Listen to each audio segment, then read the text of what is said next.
Fecha seus olhos, vamos orar. Pai querido, sim, nós somos felizes com Jesus, apesar das dores, apesar do bombardeio satânico, apesar da angústia, apesar de qualquer coisa que venha acontecer com a gente. Ilumina nossa mente nesse momento, com seu Santo Espírito, maravilhoso Senhor, Espírito Santo. Dá-nos o teu pão, em nome de Jesus, amém. Bom dia a todos, bom sábado a todos, especialmente você que está visitando a comunidade adventista, talvez pela primeira vez, como eu estive anos atrás. Eu agradeço muito a Deus por estar aqui, querido, significa muita coisa na minha vida eu estar aqui. Significa muita coisa na sua vida você estar aqui. Eu conheci a mensagem da Igreja Adventista quando eu estava na faculdade de Medicina no Rio de Janeiro. Então, vocês que são jovens e agora estão... Eu falo para os meus filhos, eu tenho um casal de filhos, vocês nasceram com uma vantagem muito grande para os problemas da vida, nasceram com a palavra de Deus na família. Eu vejo a família, graças a Deus, bem católica, mas fiz as besteiras que o jovem faz. Eu estava no mundo, nas trevas. Pensava em fazer medicina e quando vinha na minha cabeça, eu fazer medicina, bom, o que mais? Eu quero casar, quero ter filho, uma casa, essas coisas. Aí vinha na minha mente uma pergunta assim, o que mais? Nossa, que pergunta é essa? De onde vem essa pergunta? Faz sentido essa pergunta? Que mais? Eu só vim entender o que é mais, quando mais para o final da faculdade de medicina, um colega que deve estar aqui, meu amigo Isaac, foi suficientemente insistente, chato, para falar de Bíblia. Não, Bíblia, cara, eu fumava, eu bebia, fazia essas coisas todas, essas besteiradas. Mas Deus é maior. Deus é soberano. A grande massa do povo de Deus, queridos, diz a inspiração, está lá fora. Os adventistas do sétimo dia também são povo de Deus. Então, eu queria agradecer a Deus por estar aqui. Queria agradecer à direção dessa universidade e parabenizar por esse evento tão maravilhoso que vocês já estão fazendo aí há tantos anos, para ajudar as pessoas nessa área. A gente vai ver por que é importante isso.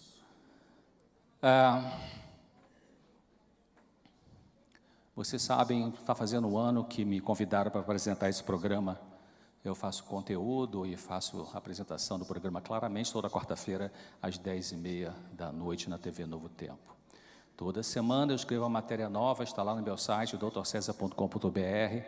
Meu filho que me ensinou, ele trabalha com tecnologia da informação, me ensinou a usar esse site, que é bem simples, bem prático ali. Toda semana tem um artigo novo, que também sai publicado numa matéria que eu tenho já, uma coluna, aos 30 anos, na cidade de Nova Friburgo, num jornal mais lido na cidade. Então, olha que coisa que a Organização Mundial da Saúde diz. As doenças mentais são doenças crônicas das crianças e adolescentes. O que ele está dizendo ali? De que a sua dor de hoje, você adulto, o seu sofrimento emocional, o seu transtorno emocional, tem a ver com a história sua, do passado, toda a história.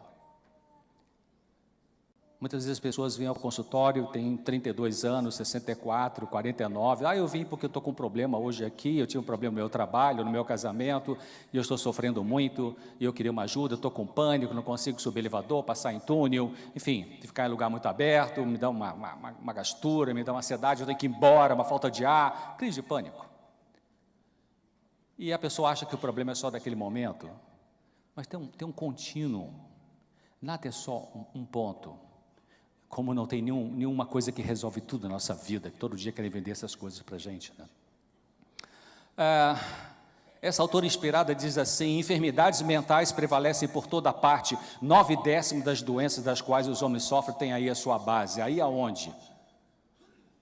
É demais isso. Ou não é demais? A ciência fala disso, comprova isso. Dr. Herbert Benson, da Harvard, que é um clínico, não é um psiquiatra, ele diz assim, de 60% a 90% dos pacientes que procuram médico na clínica, os pacientes ambulatoriais, têm as suas doenças devido a estresse físico e mental. Elas são pessoas que têm sintomas físicos como resultado de problemas emocionais e sociais. E segundo ele, a média poderia ser, quanto? 75%. A inspiração diz que é 90%. A pergunta certa, queridos, não é quando que a ciência a pergunta certa não é quando que a Bíblia vai chegar no que a ciência diz. É quando a ciência vai chegar no que a Bíblia diz. O que eu e você somos como ser humano? Eu acrescentei ali, porque esse slide foi feito quando eu não conhecia nada de epigenética, e agora com isso só estou no Mobral da epigenética, no Beabá. Mas aquilo que eu e você somos hoje como seres humanos depende de influências hereditárias. Você recebe do pai e da mãe características físicas, mentais e comportamentais. Você recebe a tendência de funcionar. Genética não é condenação, genética é propensão. Você recebe a propensão. Um filho de um pai que era alcoólico tem mais propensão para o alcoolismo do que um filho de um pai não alcoólico, de uma mãe não alcoólica. Mas graças a Deus que a genética não é condenação. Você tem uma mãe deprimida, teve uma mãe deprimida, depressiva, você não tem que ter necessariamente, depende de algumas coisas, e também depende da epigenética. A epigenética é a maneira como o gene vai se expressar. Estão estudando agora muito epigenética e saúde mental. A genética predispõe, a epigenética dispõe. Se você nasceu, por exemplo, vamos supor esse exemplo que eu usei, seu pai era um bebedor crônico, enfim, um alcoólico, e aí você nasceu com uma tendência genética para o alcoolismo.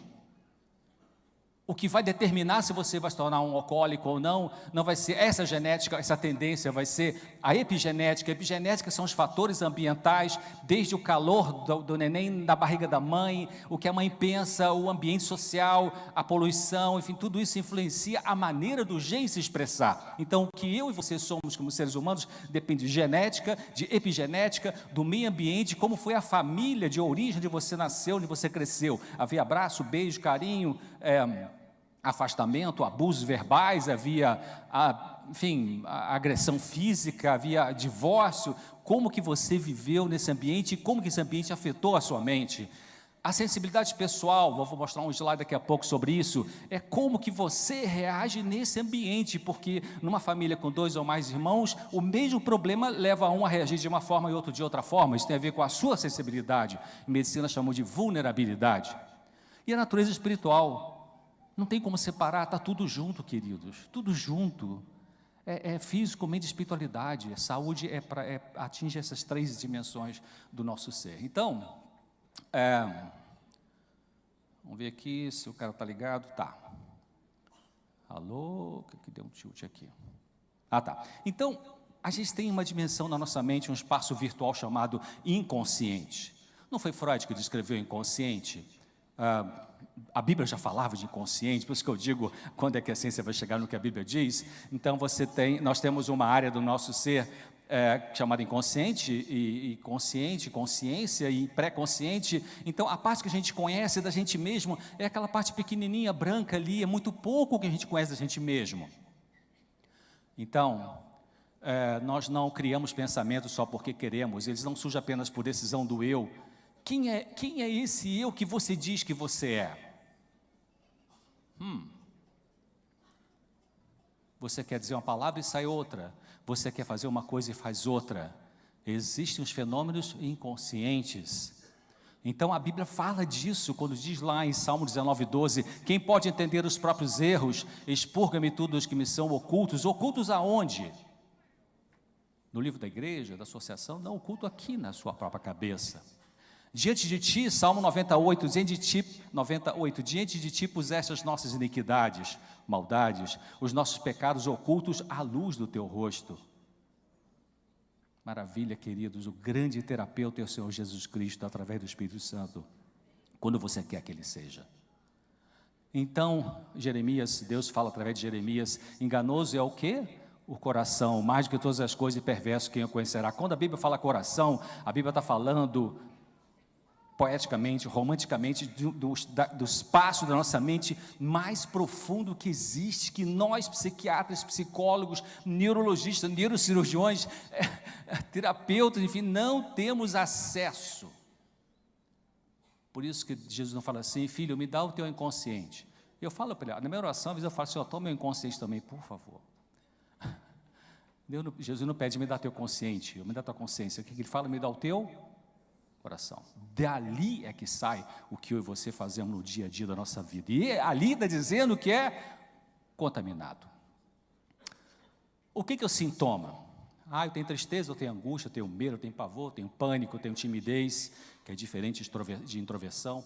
Você tem um sintoma. O que significa o sintoma? Cada sintoma tem uma história, uma função, uma razão de ser. O pai da medicina, Hipócrates, apesar do pensamento grego dicotômico, ele disse uma coisa fantástica. Hipócrates falou assim: mais importante do que saber que doença tem essa pessoa, é saber que pessoa tem essa doença. O todo é mais importante do que as partes. Então, cada sintoma tem uma história. É importante entender, além dos sintomas, buscando o significado deles. Mas a medicina convencional quer fazer o que com os sintomas? Vamos acabar com esse sintoma, com a prepotência médica. Eu vou passar um remedinho para você que vai ficar zen.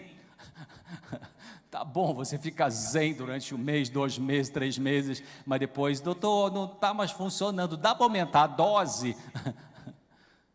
Se você baseia o teu tratamento emocional, psicológico, na medicação só, não vai dar certo. Medicação não muda a forma de pensar. Medicação muda a forma de sentir, e mesmo assim, temporariamente, cheio de efeitos colaterais.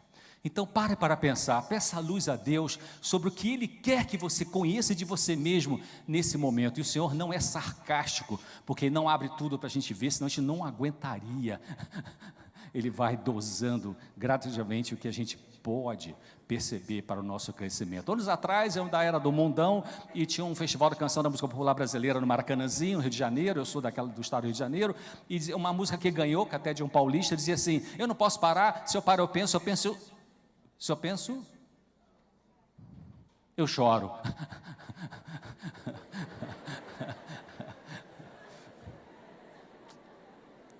A gente ri, mas às vezes tem que chorar. Faz parte da cura mental, às vezes, chorar, queridos. Extravasar, eu vou falar sobre isso. E faz parte da cura mental rir também, é verdade. E a gente faz um monte de coisa para não parar, para pensar e para não chorar. O que a gente faz para fugir da angústia não está no gibi. Desde cocaína até transar doidado.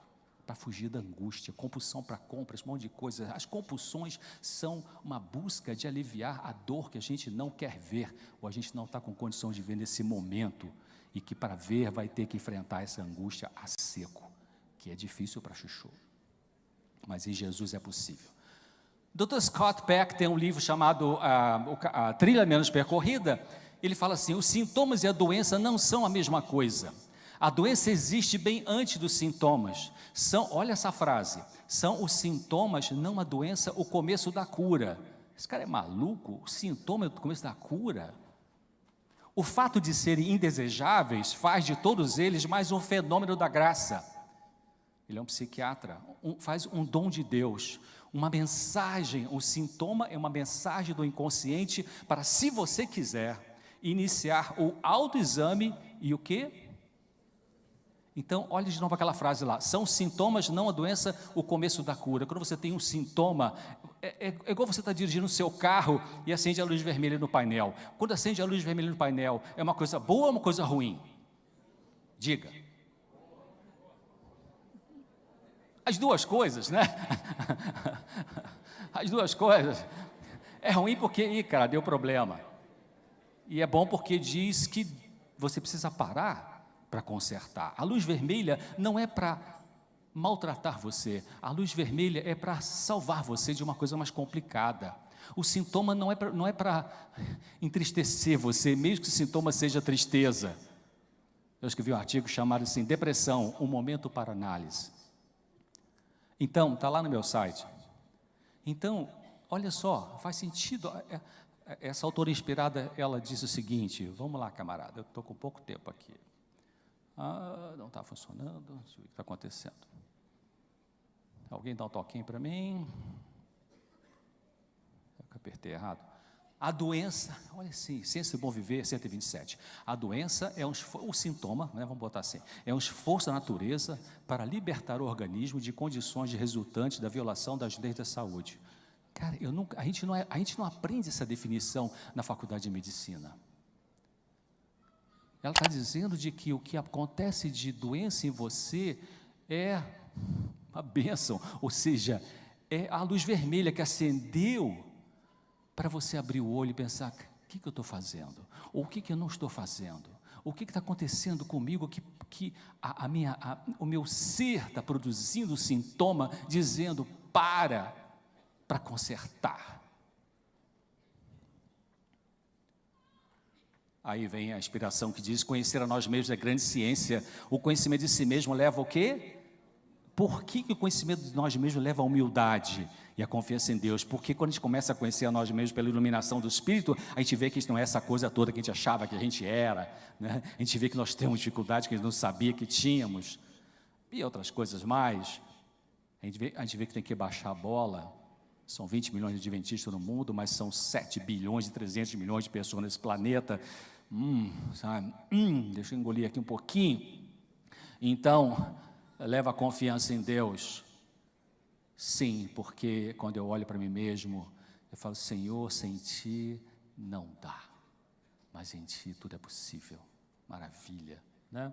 Então, é difícil compreender nós mesmos, ter um correto conhecimento do nosso caráter. O maior fato que temos que carregar nessa vida, é meu namorado, é minha namorada, é meu marido, minha esposa, é a gente mesmo, é difícil lidar. É como dizia alguém sobre o esquizofrênico, teoricamente o esquizofrênico diria assim, eu não posso viver sem ele, com ele, mas nem sem ele também.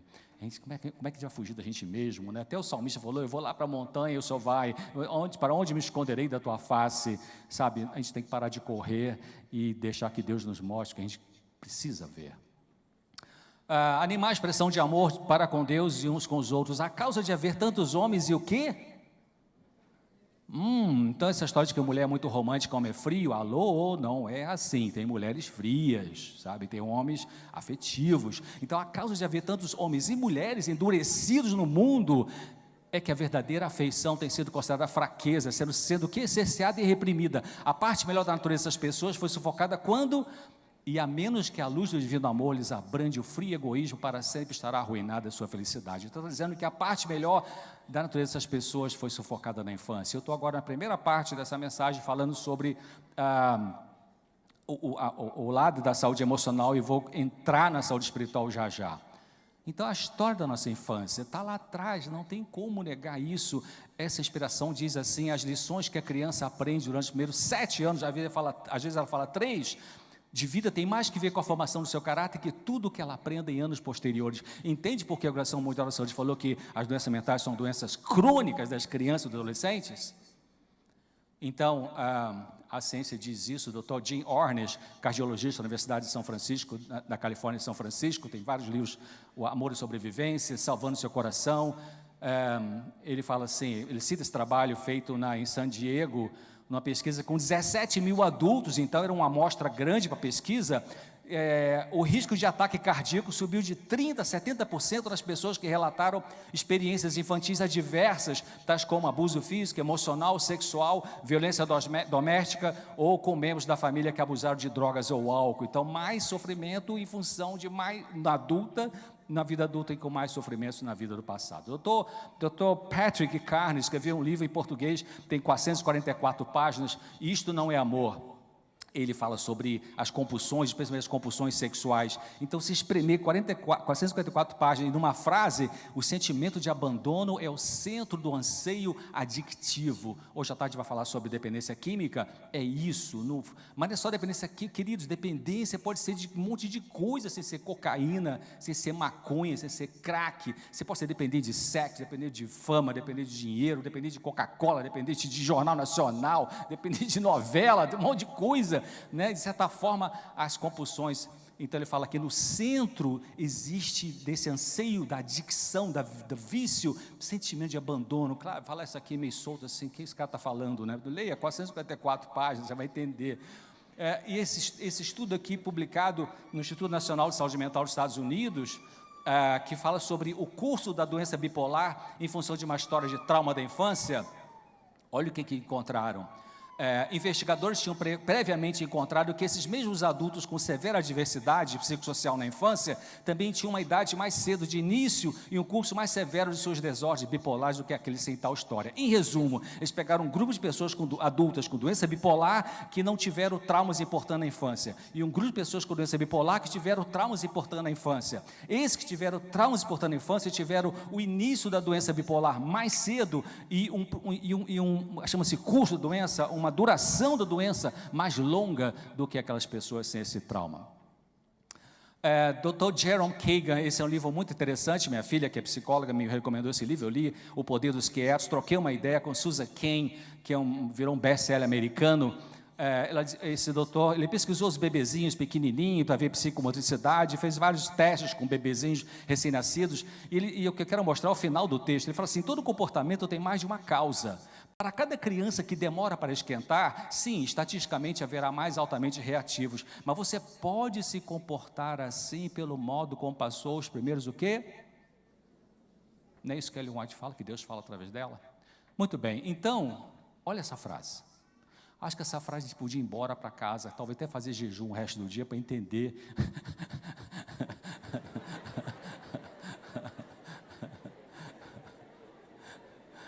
O jejum ajuda a gente a entender coisas que sem jejum não dá, é verdade. Nos tornamos aquilo que nos causa menos dor. A criança pequenininha, no ambiente onde ela vive, ela vai moldando inconscientemente o seu eu para sobreviver psicamente. Quando ela é vítima de um abuso, de um trauma, ela se recolhe, ela se encolhe, mas deixa ter a mente, Deus através da mente dessa criancinha, seja budista, católica, Deus é o Deus dos seres humanos, queridos. Ellen White fala em conexão com Isaías 64:4, nunca se viu um Deus além de ti que trabalhe por aquele que nele espera. Deus trabalha por todos os seres humanos, queridos, sabe? Então, a criança vai, quando ela se sente machucada, Deus atua, chama-se homeostasia, esse mecanismo físico e emocional, ela vai se moldando, e quando a gente chega na vida adulta, a gente tem uma criança interior, às vezes muito machucada, mais ou menos machucada, pouco machucada, mas não tem ninguém que não tenha uma criança não machucada. Jesus foi machucado na infância dele, os irmãos dele achavam que ele era cri-cri, achavam que ele era muito rígido, ele sofria, ele sabe o que é você sofrer na sua família, por discriminação, por qualquer coisa. Então a gente se torna, o que causa menos dor? A neurose é o que, queridos? Neurose é você calçar 34 e quer botar um sapato 33. Dá até para andar, mas está machucando. Neurose é o encolhimento do eu para a sobrevivência do eu. Neurose é você ter que ser menos do que você poderia ser, porque tem algumas coisas atrapalhando de você ser mais pleno. Olha a mente humana, queridos, é um Fusca, não um Fusca, as rodas. A mente humana funciona assim, nós temos os pensamentos, a cognição, nós temos as escolhas, a volição, nós temos as rodas de trás, os sentimentos, as emoções, e nós temos a fisiologia, como é que o nosso corpo reage. Quando você dirige um carro convencional de 4 rodas, que tem a direção na frente, quais são as rodas mais importantes para levar você para o destino? Da frente ou de trás? Da frente, porque a frente que você vira o volante para cá, para a direita, vira para lá, para a esquerda. Mas as de trás também são importantes, porque eu já dirigi um carro só com 2 rodas à frente, e atrás está só no aro, no talo. Vai ser difícil, vai arrebentar com o piso, sei lá, suspensão. Então, os pensamentos precisam estar na frente, as escolhas estão na frente. E eu vou falar na frente do lobo frontal daqui a pouco, mas os sentimentos vão atrás, a fisiologia vai atrás. O corpo reage. Quando você vê esse programa de televisão que fala sobre violência, o cara estava lá no trânsito de São Paulo, sei lá, na Avenida Paulista, aí o cara é estourado, aquele colérico, não tem nem pavio, né? Não tem pavio curto, não tem pavio. Aí o cara vai lá, uma besteirinha, uma fechadinha besta que o cara deu nele, no carrão dele, aquele boné, todo tatuado, sei lá. E o cara sai disparado e tal. e vai, tira lá, e dá um tiro no cara, poxa, aí vai para a delegacia fazer o BO, chega lá, aí o sangue abaixa, aí o cara fala assim, puxa, onde eu estava com a cabeça para eu fazer isso? Onde estava a cabeça? Estava na roda de trás. Estava na roda de trás, ele fez o rodízio errado, cara, sabe? Quando você perde controle emocional, é isso, você bota a roda do pensamento para trás e da emoção vem para frente. Cuidado com os apelos de sermão, pregadores, feitos à base de música. Cuidado com isso.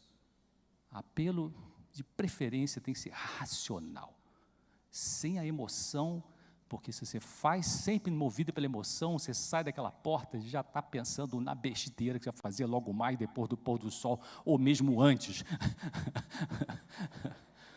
Então, a doutora Lee Makula Valen, psiquiatra de Harvard, troquei um e-mail com ela sobre angústia. Ela morreu 3, 4 anos atrás, infelizmente. E ela diz assim, as cognições são como o motorista que guia a máquina e os afetos como o motor que movimenta o carro. Afeto e cognição, ou seja, sentimento e pensamento, são componentes essenciais do funcionamento do ser humano. E ambos podem funcionar mal e necessitar de quê? De reparo. Aí é onde entra o tratamento, onde entra aconselhamento, onde entra mais oração e várias coisas. Então, esse texto, quando Deus me trouxe, assim, eu senti um grande alívio, porque a gente lidando com as pessoas no consultório, a gente vê isso aqui. Enquanto alguns são constantemente atormentados e afligidos e preocupados por causa dos seus infelizes traços de caráter, tendo que lutar contra inimigos internos e contra a corrupção de sua natureza, outros não têm que lutar contra o quê? Metade disso. Eu não vou ter tempo de ler todos os textos. Então, o que ela está dizendo? O que a gente vê na realidade? Aí no meio de vocês, não sei que porcentagem seria, mas tem alguns de vocês que têm lutas interiores, que quem está do teu lado não sabe nem o que é isso. Tem uma vida muito mais light, emocionalmente falando. E justiça, não vou entrar para esse campo agora. Tenho brigado muito com Deus sobre isso. Então você encontra essa questão que eu falei, lembra que eu falei que forma o nosso eu, entra a sensibilidade pessoal. Então você encontra famílias em que tem indivíduos, que naquela família acontece o mesmo fator estressante. Vamos dizer, morreu a mãe. Então você tem um irmão que é mais vulnerável para o sofrimento emocional, ele vai sofrer muito mais do que o irmãozinho, mesma casa, mesma comida, mesma religião, mesma escola. Um sofre mais do que o outro, um é mais sensível do que o outro. Temos que pensar nisso. Então, quais são os comportamentos que podem mostrar alguns déficits? 26 minutos, estou com angústia com esse relógio ali, mas vamos lá. Mas não vou tomar Rivotril. Que eu nunca tomei, graças a Deus. Não é nem que não precisei, viu? Alguns estilos de personalidade que mostram que tem alguma coisa que está machucando. Pessoas que sugerem uma máscara. Você vê que ela sempre está com uma máscara, né? Não é bem ela mesma, né? Ou pessoa que tem grande dificuldade de confiar nas outras, assim, não tem amigos íntimos. Problemas profissionais crônicos, sem problema no trabalho, né? Repetidos fracassos nos relacionamentos, sempre rompe, o que é isso? Ausência de contato pelo olhar, a pessoa não olha você no olho. Que mais? A severa timidez ou retraimento, que é diferente de introversão. Introversão não é timidez, introversão não é sofrido, timidez é sofrido, né? Atraso crônico, sempre atrasando essas pessoas, queixa de rejeitar ajuda, não precisa de ajuda, o acting out significa a pessoa, ela sai é um paciente que está no meu consultório, sentou na poltroninha que eu tenho ali, eu sento aqui, essa pessoa levanta, vem perto de mim, mexe a minha caneta e tal, ela está com alguma coisa meio ali, um bicho carpinteiro meio perturbando também a cabecinha dela, chama-se acting out. Silêncios prolongados ou extensos, rearranjo antes de falar, a pessoa está conversando com você e ela, pois é, eu fui numa festa legal semana passada, mas, não sei, não, e o que eu estava falando? Sim, eu estava, tem alguma coisinha ali então que está meio fora da casinha, né? Então, um alto nível de desconfiança pessoal, essas coisas são sofrimentos emocionais. Agora, vamos pensar um pouco, entrando na questão psicológica e espiritual. As divinas lições da palavra de Deus nos mostram que o homem todo é o ser completo, deve ser tratado o quê? Respeitosamente. As faculdades mentais, e olha o que ela diz, as fortes paixões Paixões aqui no sentido não de romance, mas de emoções. Não devem ser esmagadas como inimigos, mas colocadas sob o controle de Cristo e utilizadas para o seu serviço. Então você vê que mesmo ela fala isso, pessoas que têm emoções fortes, pessoas que vibram, pessoas que são, meu filho é assim, meu genro é assim, meu netinho, o filho dele é assim, minha filha já é mais como eu, mais pensa, segura um pouco mais a emoção, enfim, as fortes paixões não devem ser esmagadas como inimigos, né? A doutora Weyland fala então o seguinte: muitos, talvez a maioria dos problemas da vida das pessoas poderiam ser resolvidos ou aceitos, entenderam? Resolvidos ou, porque tem coisas que não vão ser resolvidas nessa vida, e Deus vai te dar não a cura por razões que Ele sabe, mas vai te dar a graça acima da dor. Pensa nisso. Então, seriam resolvidos ou aceitos maduramente se não houvesse bloqueios à expressão normal, madura dos sentimentos repelidos. O que ela está falando ali? Expressão, o quê? Normal, madura dos sentimentos repelidos. Saúde mental, então ela diz assim, doutora Weyland, saúde mental é ter as emoções sem deixar que elas nos tenham. Você consegue isso?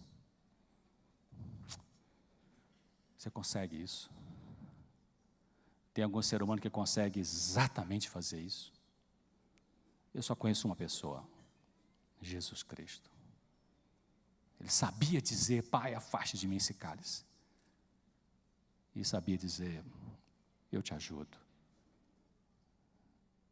Coisa linda.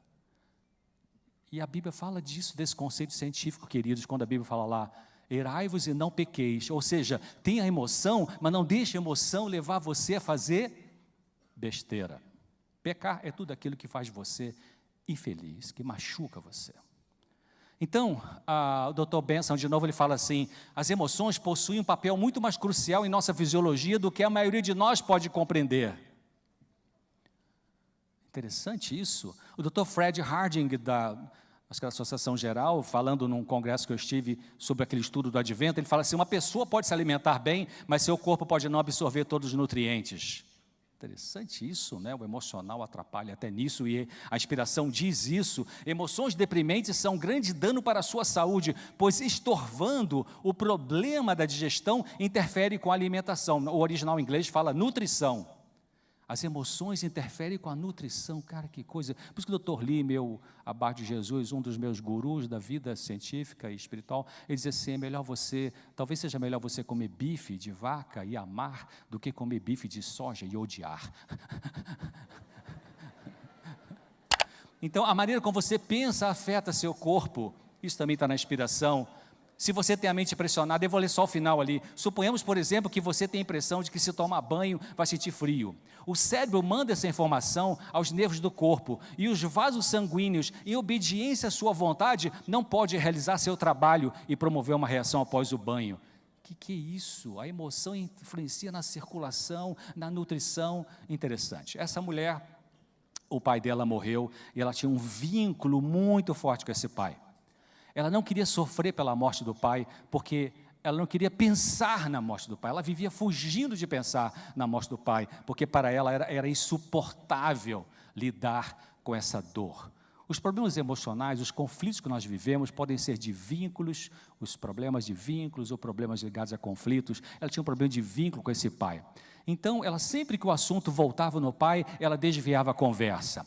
Aí o terapeuta fala assim, pensar sobre coisas dolorosas faz você ficar ansiosa? E ela disse, eu tento me controlar, eu não quero mostrar meus sentimentos. E a terapeuta fala assim, o que você fez para se controlar antes de vir hoje à consulta? E ela disse, normalmente eu não penso em nada que me faça lembrar como eu me sinto triste, mas eu sabia que poderia ser difícil vir hoje aqui, então fiquei ansiosa. Ou seja, ela usa a repressão para evitar sentir a dor da tristeza. E aí surge um outro sintoma, que é ansiedade. Não tenho tempo de falar sobre o triângulo do conflito? Interessante isso, né? A dor original não aparece, aparece uma dor substitutiva. Então, existem muitas maneiras de a gente bloquear a dor emocional, a experiência da dor emocional, porque saúde mental tem muito que ver com atravessar a dor, não fugir da dor. Deus não vai permitir que venha nenhuma dor sobre você que você não possa suportar, embora você já deve ter vivido ou está vivendo. Eu já vivi dores que eu disse, Senhor, não aguento mais. Mas Deus está ali com você. Então, você pode intelectualizar ou minimizar a experiência emocional, tipo assim, morreu aquela pessoa que eu amava, mas sou cristão adventista, 7º dia, eu creio na ressurreição, então você não deixa nenhuma lágrima sair do olho, porque você massacra a emoção, e Deus não está pedindo para você massacrar a emoção, Deus está pedindo para você ter a emoção e não deixar a emoção ter você. Pela alegria de viver, tipo Poliana, né? O estilo Poliana, tudo bom, ótimo, maravilha, as pessoas mais sanguíneas são assim, está desabando o mundo, está tudo ótimo. Por forma de depressão ou paralisação da experiência, claro, algumas coisas que travam a vida, somatizando, jogando para o físico aquilo que é do estresse emocional. Então, na busca da verdade libertadora, é importante a gente fazer algumas perguntas para a gente mesmo. Como que você se defende do sentimento? Aquela mulher, a morte do pai é terrível para ela, inadmissível. Como é que ela se defende da dor dessa tristeza? Criando uma ansiedade. De que sentimento você está se defendendo? Por que razão você está se defendendo do sentimento? Por que ela não conseguia olhar para a morte do pai de maneira objetiva, realista, chorar tudo que tinha direito de chorar, e viver o luto, e passar pelo luto? Passar pelo luto é uma necessidade, queridos. É normal. A quem se dirige a defesa? É para quem o problema começou? Pai, mãe? Às vezes você briga com teu marido, com a tua mulher, e você jura de pé junto que o problema é com ele sim, o problema é com ela sim. Mas é difícil separar aonde termina o problema conjugal e onde começa o problema pessoal, ou de trás para frente. É difícil você delimitar exatamente, meu problema no casamento tem que ver com até que ponto vai aquilo que eu levei mal resolvido para dentro do casamento, e até que ponto é uma coisa do próprio casamento em si. Isso mistura, igual físico, mental e espiritual. Então, a mulher que evitava enfrentar a dor pela morte do pai, na primeira consulta, a queixa principal dela era: essa ansiedade está realmente me possuindo. Se a gente parasse ali nessa consulta, o que a gente ia prescrever para essa mulher? Um remédio para a ansiedade, né? Mas o problema principal não era a ansiedade dela. A verdade mais profunda era a dificuldade de lidar com a tristeza pela morte do pai. Então a terapeuta fala para ela, você evita pensamentos perturbadores quando pode, e quando não pode fica ansiosa. Eu reparei que sempre que tocamos na morte do seu pai, você tenta mudar o assunto. Você percebe fazendo isso? Não, eu não percebo, eu não reparei que eu fazia isso, eu nunca quero falar da morte do meu pai. As pessoas querem se proteger da dor, então você dá um acolhimento. Sim, é assim que nos confortamos quando ainda não encontramos uma alternativa melhor. O que você está fazendo hoje com a tua vida é o melhor que você consegue. É uma besteira que está fazendo? É o melhor que você consegue. Mas é bom que você pare para pensar que continuar na besteira, você está se machucando mais. Dr. Lawrence Lee Chan, 2 livros bons dele, O Câncer Composto de Mutação e Brigando pela Vida. Ele analisou 150, trabalhou mais de 20 anos só com terapia de pacientes terminais. Ele analisou esse estudo com 152 pacientes com câncer, não vou ler tudo, pacientes com câncer. Então, 72% tinham perdido a razão de viver, incapacidade de estabelecer novos relacionamentos. Quase 50% tiveram incapacidade de demonstrar sentimento de raiva para proteger eles mesmos de abusos.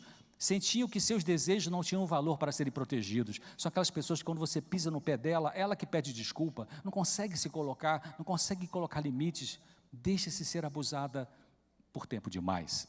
E o Dr. Silverman, ele diz assim: se existe uma tendência latente para desenvolver um câncer, a incapacidade de expressar seus sentimentos afetará o corpo em algum ponto vulnerável.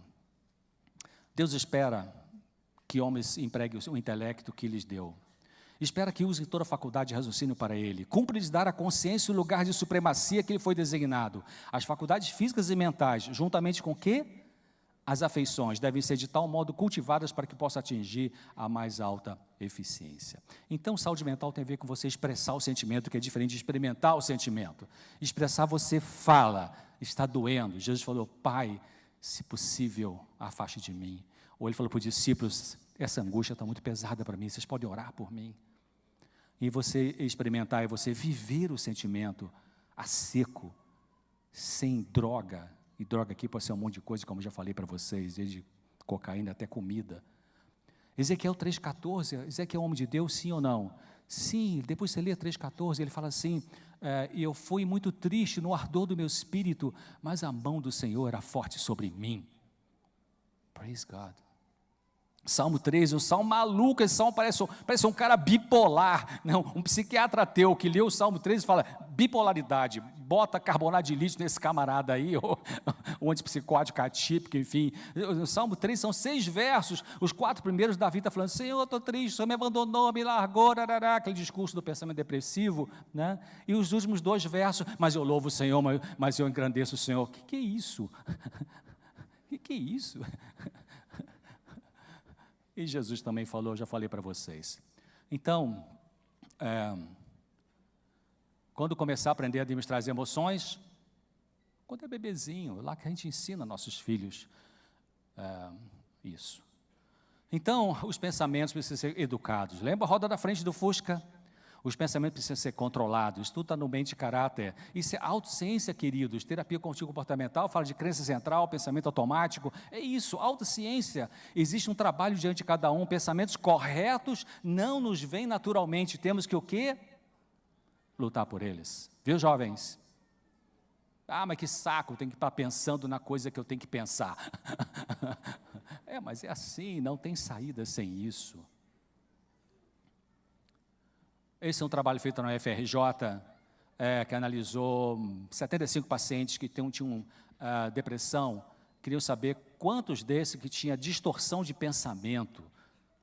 Então, era muito presente essa distorção. 67% dos deprimidos tinham distorção de pensamento. O que é distorção de pensamento? Não tem tempo de falar sobre isso, mas você tem uma amiga, todo dia você liga para ela, liga para você, um dia ela não liga, e você pega o celular, ela não me ligou, não me atendeu, então já não gosta mais de mim. Espera aí, cara, tem 322 dias que ela liga todo dia para você. No dia seguinte você encontra com ela, porque você ligou para mim, o que aconteceu, querida? Que hora você ligou? 3:30 da tarde. Ih, esqueci o celular lá no banheiro do dormitório. Mas na hora que ela não atendeu, o pensamento dessa garota falou o quê? Não liga mais para mim. Distorção de pensamento. Se os pensamentos forem, na verdade, no inglês original não é mouse, é wrong. Se os pensamentos forem errados, serão também os sentimentos. E os pensamentos e sentimentos combinados constituem o quê? O caráter moral. Deus quer que ele confie no amor e guarde constantemente a sua mente, trancando a porta de seus pensamentos, a fim de que nos tornarem o quê? Indomáveis. Vamos. Acho que eu aperto aqui. Um toquinho para mim, por favor.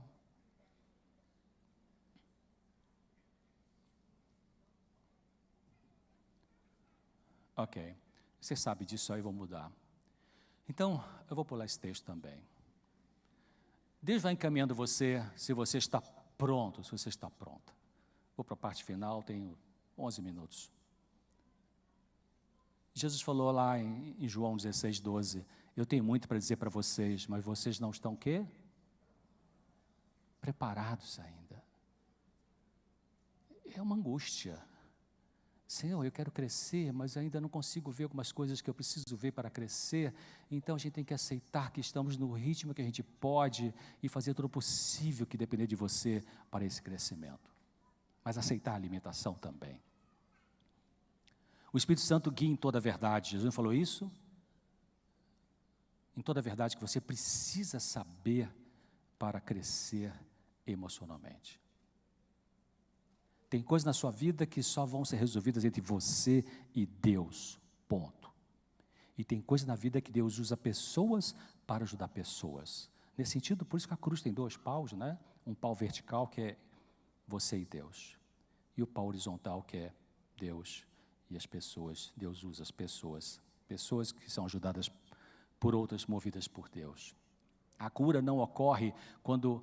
A cura ocorre não quando você quer, mas quando você pode. Tem um ditado que fala assim, quando o aluno está pronto, o professor aparece. Preste atenção no dia a dia da vida. Todos os momentos o Senhor Jesus está mandando informações para te ajudar no processo de crescimento. Preste atenção, principalmente nas coisas mais simples da sua vida. Não se pode, não se deve forçar ninguém a olhar o que não quer ver. A gente tem que respeitar isso nas pessoas. E as pessoas respeitarem isso em você. Se naquela primeira consulta daquela mulher o terapeuta tivesse dito, você tem que aprender a olhar aí para a morte do seu pai, sim, tem que ser forte, que Jesus te ama, tarará. Ainda botavam um história de religião no meio, igual isso que algumas pessoas fazem com as crianças. E esse é um trauma. Então,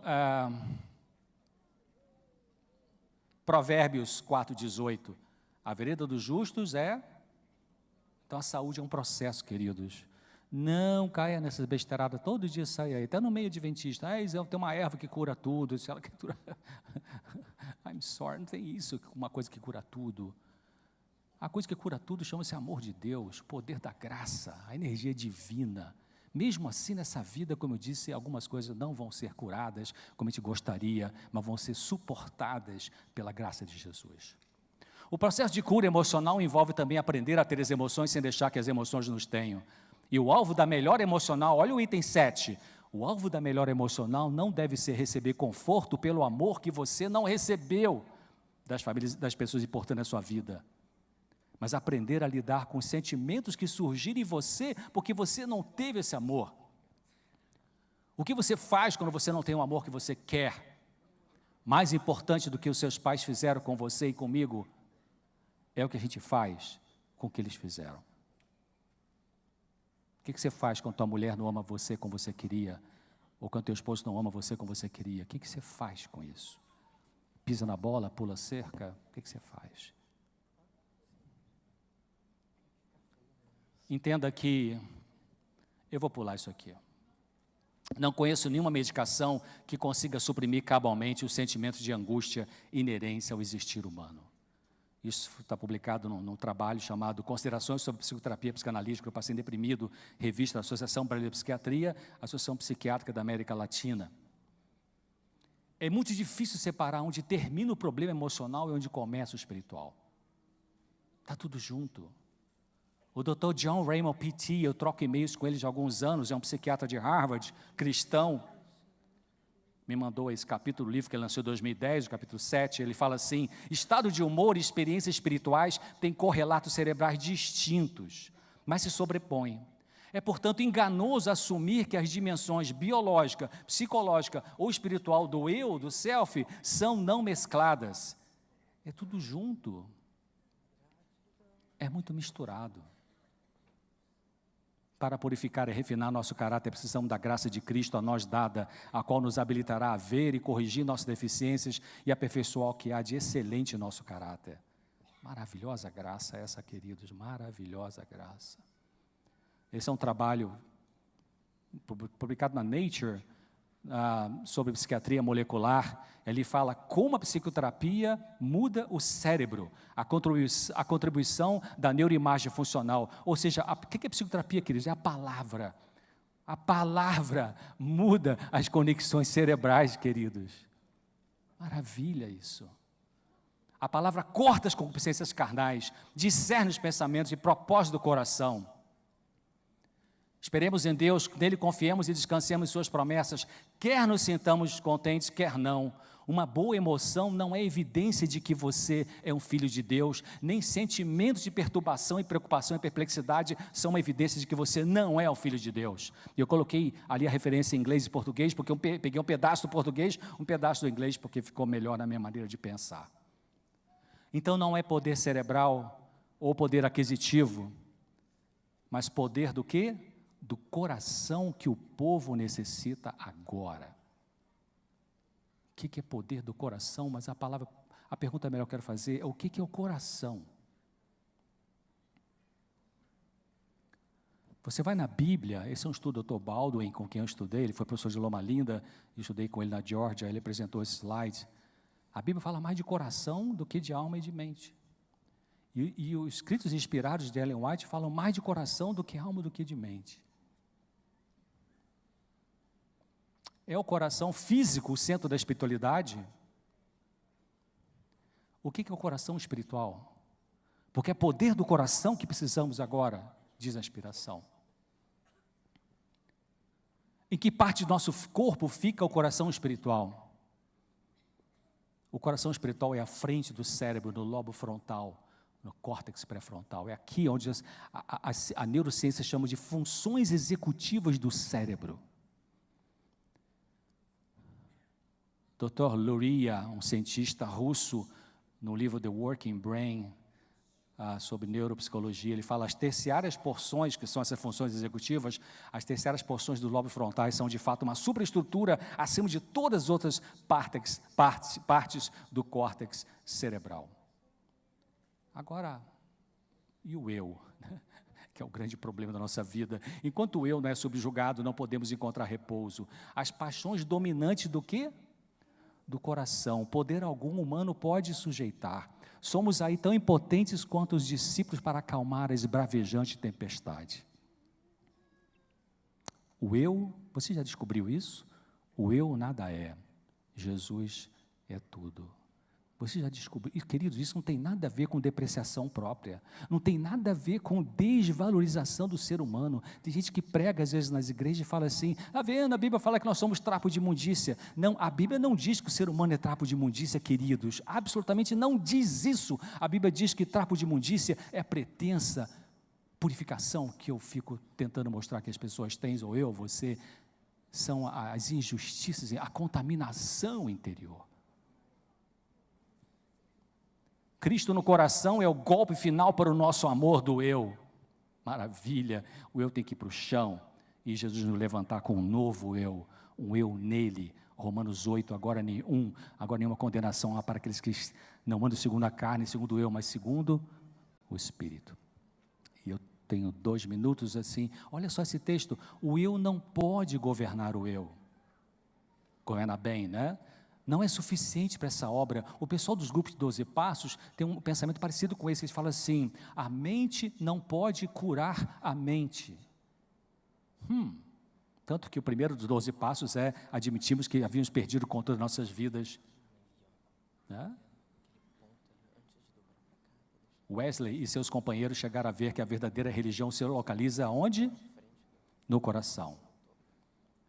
Mas aí vem a pergunta, a religião de Cristo, né? A religião de Cristo, longe de ser a causa de insanidade, é um dos seus mais eficazes remédios, porque ele é um potente, o quê?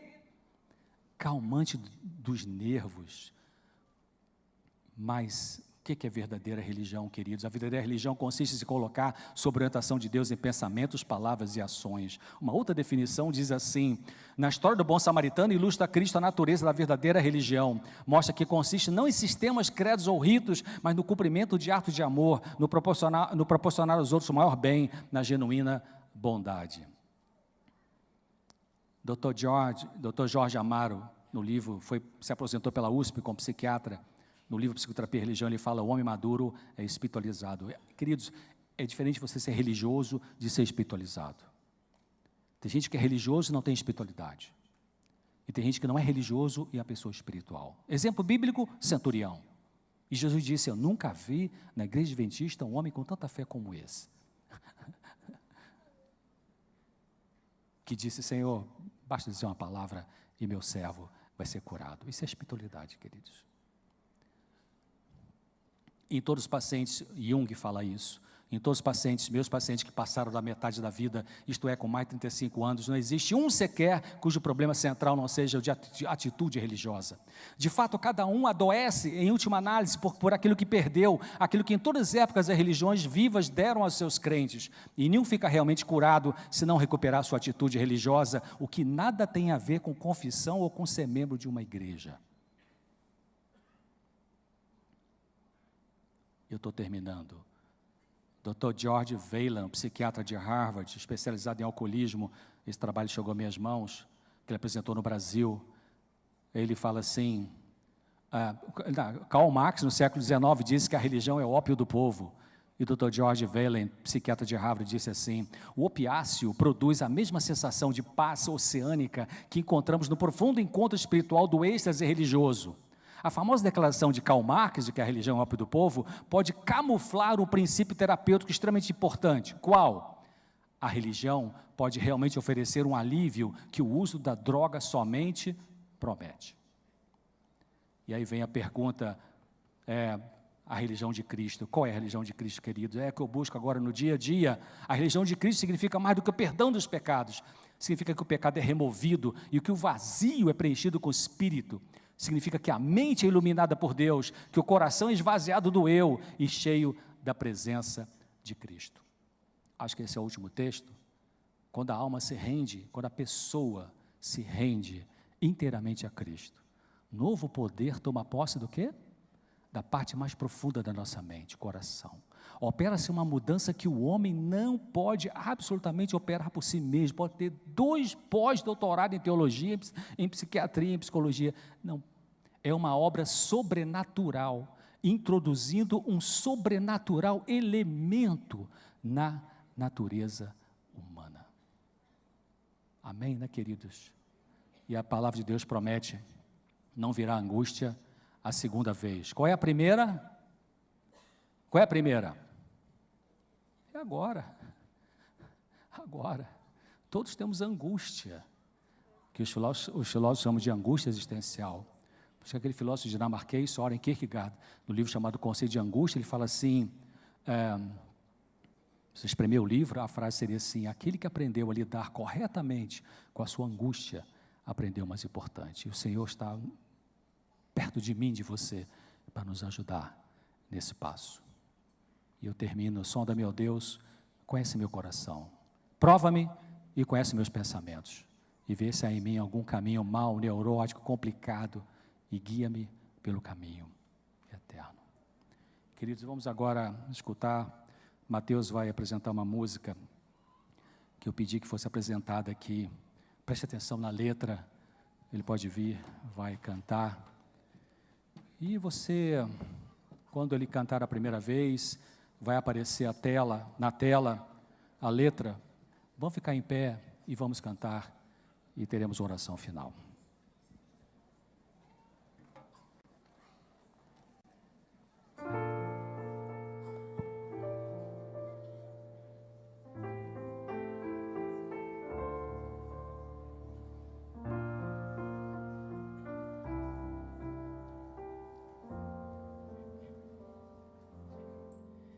Quem eu era, meu Senhor e Rei, para merecer o teu olhar? Como pôde assim na cruz morrer em meu lugar?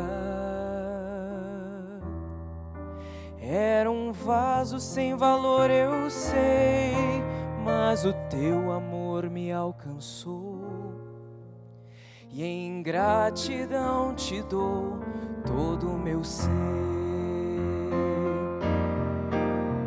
O sangue que foi derramado, Cordeiro Santo imolado, nos trouxe o perdão e a graça, o meu resgate consumado. Agora eu pertenço a Ele e viverei eternamente ao lado do meu Rei, Senhor, Salvador. Quem eu era, meu Senhor e Rei, para merecer o teu olhar? Como pôde assim na cruz morrer em meu lugar? Era um vaso sem valor, eu sei, mas o teu amor me alcançou, e em gratidão te dou todo o meu ser. O sangue que foi derramado, Cordeiro Santo imolado, nos trouxe o perdão e a graça, o meu resgate consumado. Agora eu pertenço a Ele e viverei eternamente ao lado do meu Rei, Senhor, Salvador. O sangue que foi derramado, Cordeiro Santo imolado, nos trouxe o perdão e a graça, o meu resgate consumado. Agora eu pertenço a Ele e viverei eternamente ao lado do meu Rei Senhor, Salvador.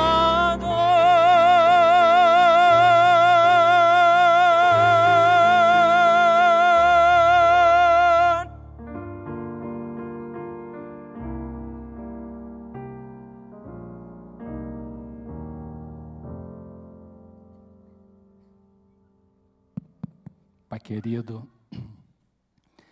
essa é a nossa decisão.